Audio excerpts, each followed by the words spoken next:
Underdog. Damn. Unleash the power. Jayson Waller here, True Underdog Podcast, Underbite episode. Here's the episode title, 5 Tips to Build a Scalable Business. That's right. I'm going to give you 5 tips here. So entrepreneurs, investors, sales folks, future entrepreneurs, all the underdogs out there that think you can't, you can, and you will. I'm going to give you some tips on how to build that business scalable. Tip number 1, you got to hire the right people. You have to hire the right people. You need to find people that are different than you, but can sink into your vision, that can follow your lead, that will be about the brand and not themselves. Those folks are hard to find, but those are the kind of people you have to build with and build around. It is important and imperative that you find the folks that believe what you believe and are passionate like you're passionate. If you find someone who's just there for a paycheck, their efforts are only going to equal what that paycheck is. You want somebody to be there for the bigger picture. You want to hire. You hire slow, you fire fast. That's the deal. You move on from spoiled milk real quick, and you get past any kind of negativity or half-assed efforts, and you hire slow. You go ahead, you dig deep. What are their passions? What are their whys? What kind of culture do they want to be in? What do they believe? Those are the tips that you need to hire the right people. That is key. In a leadership role, myself, I'm CEO of Power Home Solar. I didn't know what EBITDA was a few years ago. I talk about it all the time. I mean, I didn't finish high school. I didn't finish college. But you know what I did do is I know that the things I'm good at, which is vision and motivation and grinding and operational standpoint, and I'm a sales guy, I don't know how to do financials. I don't know how to build corporate structure. So I found someone who did, and I hired somebody who can build those things. That is key. You have to be able to realize what your strengths are and hire those that have strengths that you don't have so you can collaborate and build this company. You got to think of each person you add as a puzzle piece to what you're creating on a master giant diagram of your business and or life. You fit those puzzle pieces in there correctly. So look for someone different than you that adds attributes you don't have. Tip number 2. Invest in tools and technology. Now, when I first opened up solar company and my home security company, I had no money. I literally went to Home Depot and I bought a tile shower board and I bolted it to the wall in my master bedroom, and I used a Sharpie marker and I highlighted and wrote down the days of the week and the sales that I had in home security. That's how I built the business. I didn't have money to invest in technology or in the right tools, but you use what you can right there to get to that point. Eventually, I got to normal manila folders, and then I got to a normal scheduling whiteboard, and then I got to a computer and software, and the rest is history. You continue to scale and grow that. But whatever your resources are, you start there. You can make a do with anything that you have. Trust me, I used a shower tile board. You can use whatever you need to do to get to that point. But when you have extra money, you need to reinvest it into your business. And one of those things you need to reinvest it in is tools and technology. Because the more steps that you can scale, the more resources that you can utilize to put that to the side, to automate, to do its own thing, the more valuable your time will be to continue to do the other steps in building your corporate structure and your business. So you don't want to throw all your money away at technology or tools. But as you become a little bit more profitable, you make money, rather than pay yourself, reinvest it into the company, reinvest it into the brand, and allow yourself to start scaling and be more technology advanced. That is key. Otherwise, you can't grow this thing. I promise you'll be driving yourself crazy. Step 3, build partnerships. That's on all aspects, whether it's a referral program, whether you're building a partnership with different businesses. We installed solar at 5 NFL teams, 1 Major League Baseball team, and 1 college campus. We have a partnership with them. We're able to say we installed solar at those fields: Ford Field, Heinz Field, Bank of America Stadium, Lucas Oil Field, Progressive Field, the Indian Stadium. I don't even know what it's called. Either way, we installed solar at those stadiums. We're able, our sales reps, our field energy consultants are able to go into a home and say, hey, we've installed solar here. So they build credibility. We're a partner of them. And therefore we get to use their logos and their rights. Now, I couldn't do that in my home security business. We weren't profitable enough. And we just started doing this 2 or 3 years ago in the solar business. So it does cost a lot of money to use an NFL team and partner with them and a way to jump through hoops for 5 months.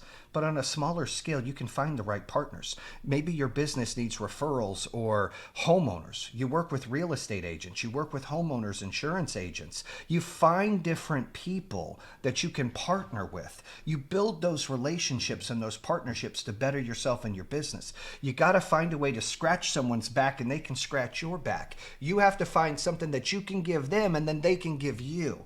I mean, there's nothing better than finding a real estate agent when you're in home security business and they're like, hey, I've got somebody to set up your alarm. They get paid a little referral fee. You get to sell them the business if that's what you're in. Maybe you're in pest control. Maybe you're in some other home services. Real estate agents should be your favorite. Insurance agents should be your favorite. And then you collaborate with other home services. Maybe your service is pest control. Then you collaborate with the HVAC company. You have got to find a way to build partnerships in your business. It is key, right? You can't conquer the world alone. You conquer it as a team.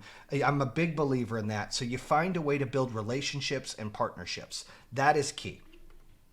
Number 4, outsource, automate, and delegate. Obviously, on number 2, we said invest in tools and technology. That's somewhat the automation comes there, but outsourcing.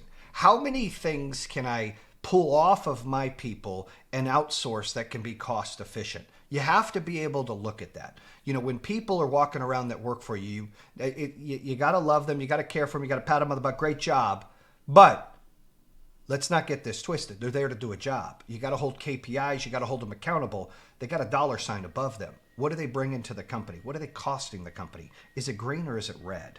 That's how I look at people. And if it's green, those are the people I want to continue to build around because they're helping the company. If it's red, those are the people I want to move on from because they're costing the company. So I want to outsource the positions and the roles and the jobs that are in the red. And I want to get those to somebody else I can pay on a per basis rather than a salary where I'm having to try to climb out of that hole of cost. You know, an example is if you're able to, you know, if you're paying an installer to go install something and you're paying them salary, you know, that's going to hurt you if you don't have the work. But if you're slow and you're building and you have it subcontracted and you're paying per job, then it doesn't hurt you. You know your fixed costs on every single thing that you do.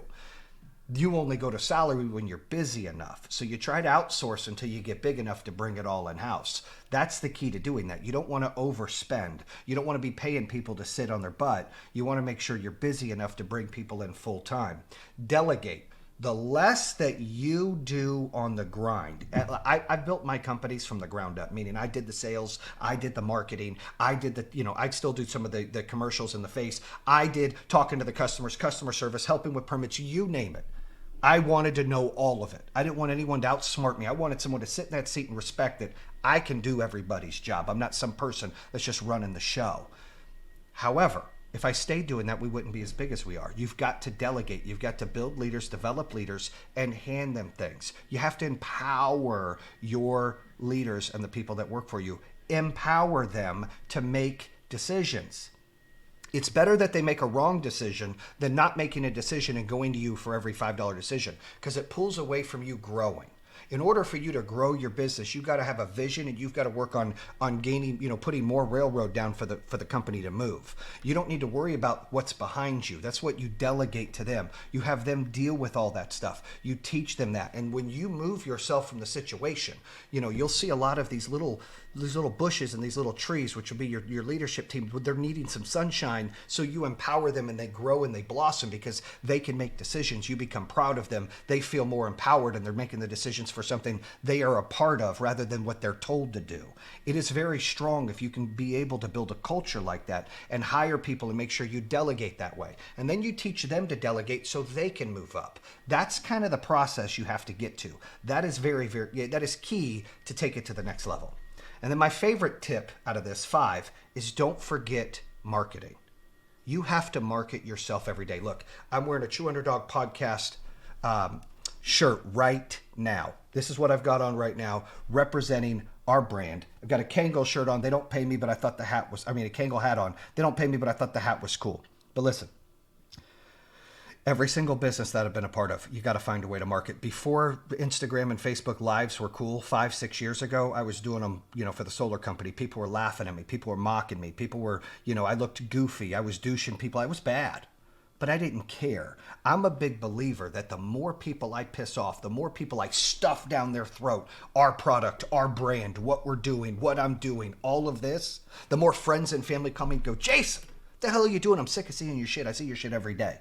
Well, then guess what? That means I'm doing my job. That means I'm marketing it correctly. That means that I'm stepping up to make sure we are going to continue to build a brand.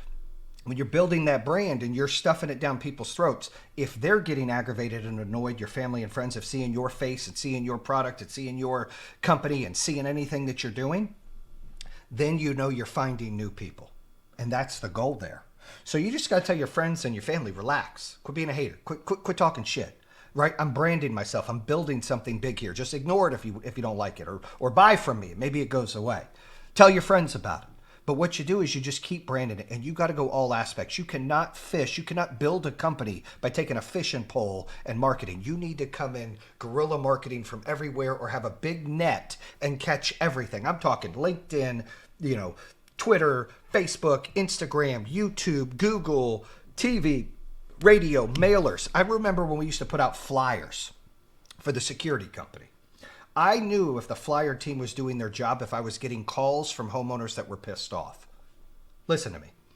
If they were doing their job and they hang those flyers on the door, or they taped them to the doorknob, or they stuck them in the garage door, the only way I knew they crushed it is I would get 2 or 3 calls, people saying, this is bullshit. Why are you putting flyers on my door? It's no soliciting. You have tape. You've put tape on my door handle and the paint came off. When I start getting complaints, I know the flyers did their job, because then there's people that got their flyer.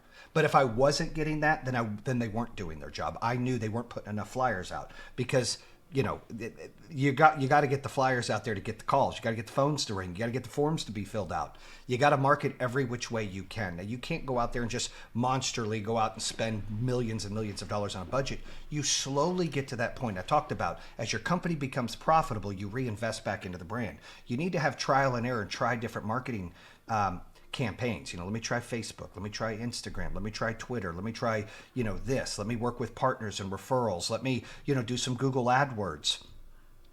But what's free is your organic social media. You can advertise yourself and your brand all day for free to your friends and family, to where eventually they share it. There's nothing wrong with you asking your friends and family, share my post, please. I need your help to spread the word.